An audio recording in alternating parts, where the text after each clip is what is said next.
ओम नमो भगवते वासुदेवाय। आज श्री गर्ग संहिता के द्वारका खंड का 5वां अध्याय सुनेंगे। इसमें हम सुनेंगे रुक्मणी की चिंता, ब्राह्मणों द्वारा श्री हरि के शुभागमन का समाचार पाकर प्रसन्नता, भीष्मक द्वारा बलराम और श्री कृष्ण का सत्कार, पूर्ववासियों की कामना, रुक्मणी की कुल देवी के पूजन के लिए यात्रा, देवी से प्रार्थना तथा सौभाग्यवती स्त्रियों से आशीर्वाद की प्राप्ति। तो आइए शुरू करते हैं। श्री नारद जी कहते हैं, राजन श्री कृष्णचंद्र के चरण विद का चिंतन करते हुए कमल लोचना भीष्मक कुमारी रुक्मणी उनके बिना जीवन को व्यर्थ मानने लगी। वह निरंतर घन श्याम का ही ध्यान करती थी। इसी अवस्था में वह मन ही मन कहने लगी, अहो मेरे विवाह का मुहूर्त आने में अब एक ही रात बाकी रह गई है, किंतु मेरे प्रियतम श्री कृष्णचंद्र नहीं आए। मैं नहीं जानती कि इसमें क्या कारण है। जो ब्राह्मण देवता उनके पास गए थे वे भी अब तक लौटकर नहीं आए। हे विधाता, इसमें क्या हेतु है। ये यदुकुल तिलक देवेश्वर श्री कृष्ण निश्चय ही मुझ में कोई दोष देखकर मेरा पानी ग्रहण करने के निमित्त अधिक उद्योगशील होकर नहीं आ रहे हैं। हाय विधाता, अब मैं क्या करूं। हाय, मुझ अभाग्नि के लिए विधाता अनुकूल नहीं है। चंद्रशेखर, भगवान शिव तथा गणेश जी भी प्रतिकूल हो गए हैं।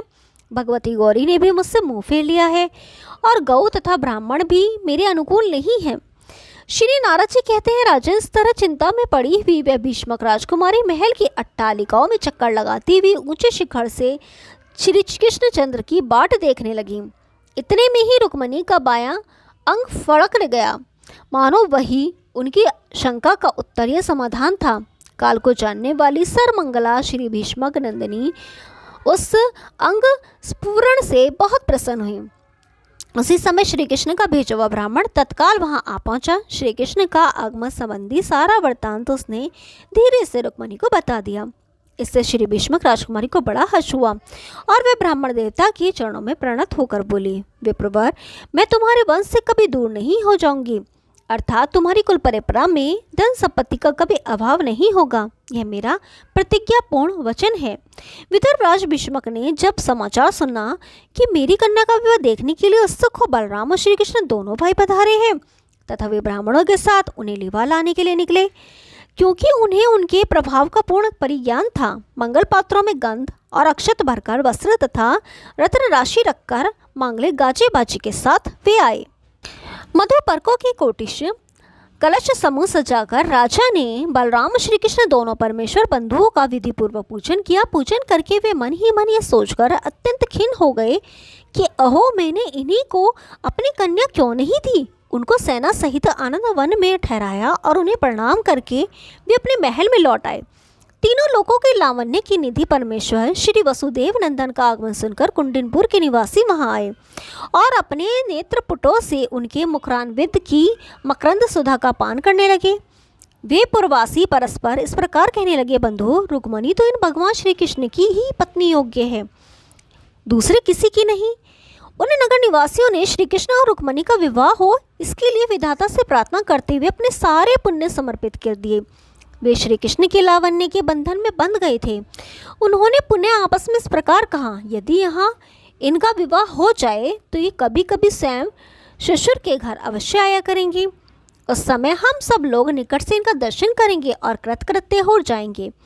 लोक में इनके दर्शन से वंचित होकर दीर्घकाल तक जीने से क्या लाभ। नरेश्वर, जब लोग इस प्रकार बातें कर रहे थे उसी समय भीष्मक राजकुमारी रुक्मणी गिरिराज नंदिनी उमा का पूजन करने के लिए अपनी संपूर्ण सखियों के साथ अंतपुर से बाहर निकली। श्री कृष्ण उनके हृदय को हर लिया था। उस समय भेरी, मृदंग और दुंदुभी की जोर जोर से ध्वनि होने लगी। अच्छे गायक गीत गाने लगे, पंती चन और मागध यशुगान करने लगे और वारांगनाओं का मनोहर नृत्य होने लगा। इन सब के साथ जय जयकार का मंगल घोष उच्च स्वर से गूंजने लगा। लक्ष्मी स्वरूपा रुक्मणी कोटि चंद्रमंडल की कांति धारण कर रही थी। बाल रवि के समान दीप्तिमान कुंडल उनके कानों की शोभा बढ़ा रहे थे और पार्श्ववर्धिनी परिचारिकाओं का समुदाय श्वेत छत्र लगाए व्यंजन और चमकीले चामर डुलाए हुए उसकी सेवा में संलग्न था। म्यान से खींचकर लाखों श्वेत रंग की नंगी तलवारें हाथ में लिए पैदल वीर योद्धा इधर से उधर उसकी रक्षा कर रहे थे। इनसे थोड़ी ही दूर पर घुड़सवार, रथी और हाथी सवार योद्धा भी अस्त्र उठाए राजकुमारी की रक्षा में थे। देवी के मंदिर में पहुंचकर आंगन में शांत और शुद्ध भाव से खड़ी हो राजकुमारी ने अपने कमलोपन हाथ और पैर धोए। फिर मौन भाव से देवी के समीप जाकर उसने दोनों हाथ जोड़ भवभीति हारिणी भवानी की सेवा में इस प्रकार प्रार्थना की। दुर्गे, गणेश, कार्तिकेय और संतानों सहित शोभा पाने वाली शुभकारिणी भवानी शिवे, मैं तुम्हें सदा प्रणाम करती हूँ और यह वर मांगती हूँ कि प्रकृति से परे विराजमान साक्षात परमेश्वर भगवान श्री कृष्णचंद्र मेरे पति हूँ। उस समय सखिया कहने लगी, शुभे, इस तरह श्री कृष्ण का नाम ना लो।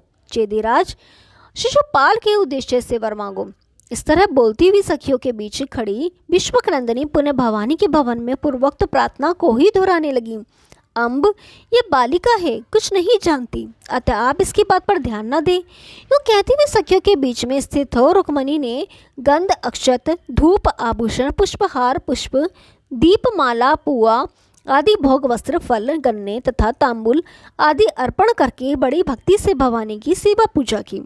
तदंतर देवी को प्रणाम करके बहुत से आभूषण आदि द्वारा सौभाग्यवती स्त्रियों का पूजन करके राजकुमारी ने उन सबको प्रणाम किया। उन संपूर्ण सौभाग्यवती स्त्रियों ने रुक्मणी को वर दिए और परम मंगल में आशीर्वाद प्रदान किए। राजकुमारी, तुम्हारा रूप सौंदर्य सदा महारानी शत्रुपा के समान अक्षय बना रहे। शील, स्वभाव गिरिराज नंदिनी उमा के समान शोभित हो। तुमसे पति सेवा का भाव अरुंधति के समान हो और क्षमा जनक नंदिनी सीता के समान। भीष्मक नंदिनी तुम्हारा सौभाग्य एक पत्नी दक्षिणा के समान और उत्तम वैभव शची के तुल्य हो। तुम्हारी वाणी सरस्वती के सदृश और भक्ति संतों की हरि भक्ति के समान हो।